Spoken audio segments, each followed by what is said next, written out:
everybody has an opportunity to do good in this world. It doesn't matter who you are or what you do, but what moment of life you're in, that everybody has that opportunity. This podcast encourages and empowers you to create your own unique real story, develop your own unique real statement, and discover your own unique real self. The power is yours. Good afternoon, Jon Cole. How are you doing on this wonderful, beautiful afternoon? I am doing absolutely fantastic, Angela. I appreciate you having me on. Well, it's a great pleasure to connect with you. What part of the world are you in right now? I am just outside of Houston, Texas. Ooh, what's the temperature like there now? Is it warm or is it cold? Nowhere near cold. It's hot and muggy is about the best description of it. Wow, now from the accent, it's something as though you were born and bred there. I was born here. I was actually spent most of my life here, but my younger years I grew up in Anchorage, Alaska, so I've got a little bit of a mix-up. Exactly. Yes, sir. That's super cool. All right, well, do tell us which of your talents is responsible for us connecting at this specific time in history. Yeah, so about almost 2 years ago in Houston, a hurricane by the name of Harvey came through and did some major damage. Things were so bad that ordinary, your everyday first responders, fire departments, medical agencies, things of that, were extremely overwhelmed. And they got backed up, and people ended up having to kind of jump in to help save lives. And during that time, I got involved with the volunteer rescue and relief efforts. And through those experiences, we had issues with communication and coordination. We were using an app called Zello. It's a walkie-talkie app. It's essentially like a push-to-talk Nextel phone. And it worked great for communication purposes, but coordinating things is very difficult. We had a huge issue with trying to find people with specific assets or skill sets, trying to find somebody with an airboat or who was experienced in search and rescue or who had warehouse space to house donations or a medical triage unit. Was just very, very time consuming and most of the time fruitless. We use social media a lot to do a lot of our coordination and outreach and finding people who were in need and rescue as well. And, the problem with utilizing those types of platforms is there's just no control of information. There's a lot of false information, outdated information, redundant information. It was just a complete mess.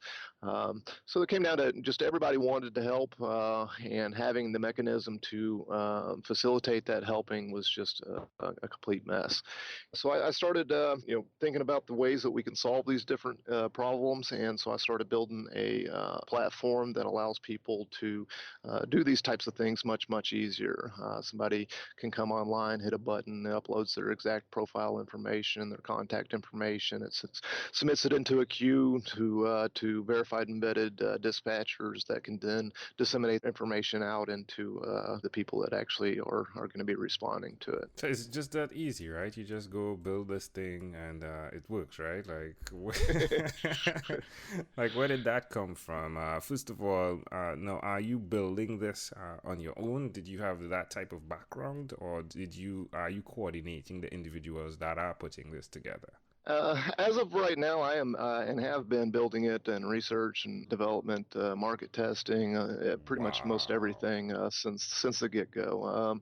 Before I started this, I had a company of 15 years that had nothing to do with technology. And once I got involved with the search and rescue and then the relief side of things, it just kind of got inside of me, and I ended up essentially just dumping that company off in the wayside. It was a fantastic company. I was making more money than I've ever made in my life, working less hours.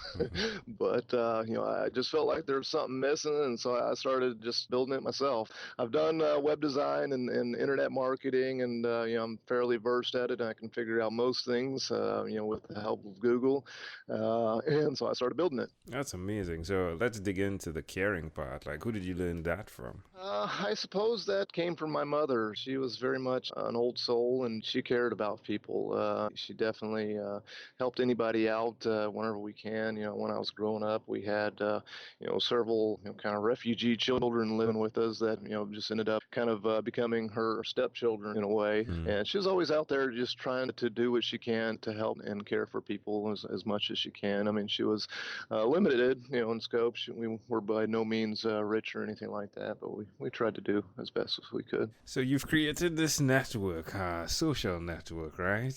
Tell us how we can support, please. It's SoScial.network is the website, and it's spelt a little different, SoScial.network. SOS obviously comes from the distress signal, and it also means social operating systems and several other different kind of acronyms as well. But yeah, best way is going on there. You can sign up with your Facebook or your LinkedIn profile, or I think Twitter as well, or you can just create a new one from scratch. We're kind of in development still. Like I said, I've been building this since the get-go, and I'm almost done with the MVP, the minimal viable product, which is the originating vision of what it is that I set out to build. From there, it's got a lot of other features, a lot of other potential applications that could really, truly help this world, and that's going to be something that I'm not going to try to build. I like my hair, and I want to keep it. I don't want to pull it all out. So, eventually we're going to come around to seeking investment, and once that happens, we'll go ahead and start building out the rest of it. The MVP is, I would say, less than a couple of weeks from completion. The platform is there now. You can actually go ahead and sign up now, but it's kind of in a invite-only type beta use at the moment. Well done, John. I really appreciate what you're doing for humanity. I think it's amazing, and I do hope that it gets off to the place where it is sustainable through the help of others, right? And I know that these particular projects can take life from the individual that's working on them. Because it's your baby, it takes a while before you're willing to hand it over. But I've seen the quicker you hand it over to those other individuals that run with the vision, of course, after you're finished with the MVP, that it really grows. So I'm excited for you, John, with that, yeah? Yes, sir. Yeah, no, it's been a life-giving and life-sucking all at the same time. I've dropped my entire life for this. There for a good long time. I was working 7 days a week, many hours a day, just trying to get it done. And I put everything aside to make it happen. And I can't wait to turn it over, honestly. Yeah. But I'll always be there. But I'm always going to be involved. But having some other folks on board to kind of further the vision is definitely anticipated. Love it. All right, my friend. Well, let's switch gears for a moment. Let me invite you now into my time machine that is surrounded with beautiful, warm, blue Caribbean water. John, what's your earliest childhood memory? I have a couple of insignificant memories, but I would say the most profound memory that I can remember it was back when I was probably 7 years old, maybe 8, and we had taken a kind of a vacation road trip in an RV down to Washington. We're staying at this RV resort, and I remember meeting this young boy there and kind of befriending him. And we ended up hanging out quite often. And remember at one point in time, he had received this BB gun. And of course, this was the late 80s, so I think every young child had a BB gun back then. So I hadn't had one yet, so I was real curious about it. I remember he had let me use the BB gun, and somehow or another had coerced me to take a shot at a bird. And me being inexperienced at a BB gun, the bird being really far away, what I thought, I was like, okay, and I did it. I took a shot at a bird, and I hit the bird. And I remember the absolute, just utter feeling of dread and sorrow and just devastating impact on what it was for me to do such a thing. And I remember crying. I had to literally run away. This kid was obviously not so inclined to care, but I very much was. And I remember running back to my mother and telling her what I did. And just crying to her and saying, I didn't think I was going to hit it, and I did, and it kind of impacted me in such a way that it changed my outlook, on humanity, on nature, on life in general. That it's such a fragile thing, and if it's something that we don't take, care not shoot BBs at birds, then we were going to lose it. So after that, I became kind of almost a nature and conservative and conservationist. I became extremely involved with trying to figure out ways to save the rainforest and all these things at such a young age, and it kind of grew me into who I am more so today because of that incident. And I just remember it like it was yesterday. It's amazing. It's amazing that it's taken another scenario where so many individuals experience that disaster, and it's now gotten you into gear again to create something that could prevent that. That's amazing how that has happened. Wow. All right, we fast forward to when you were 12 years old. What was your favorite song? I believe it was Tesla Signs. However, I had to Google, when I was 12 years old to see what songs were popular at that moment. And a little ashamed to say that Paula Abdul, Rush Rush, was probably one of my more favorite songs.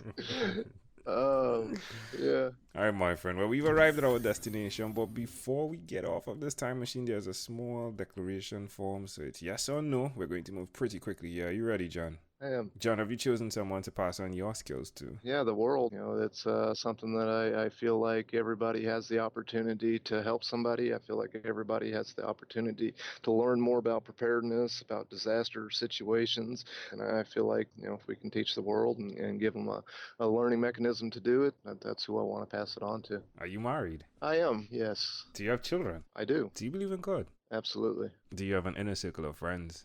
Yes. Do you watch TV for more than 3 hours a day? No, I don't. How about 3 hours a week?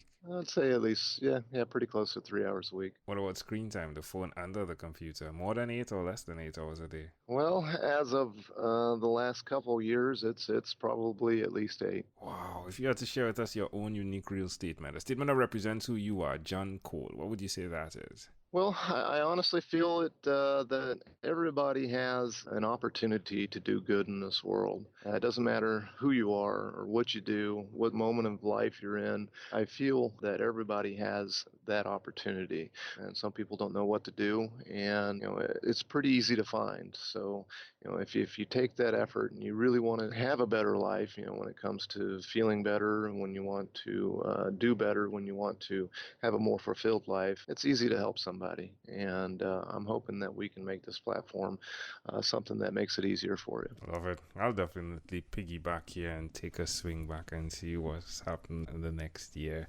Excited for you, Jon Cole. Thank you for being on What is Inspired by 12-Minute Convos with Angel Jones. This podcast is produced by Pod Edits. Visit podedits.com for professional podcast publishing.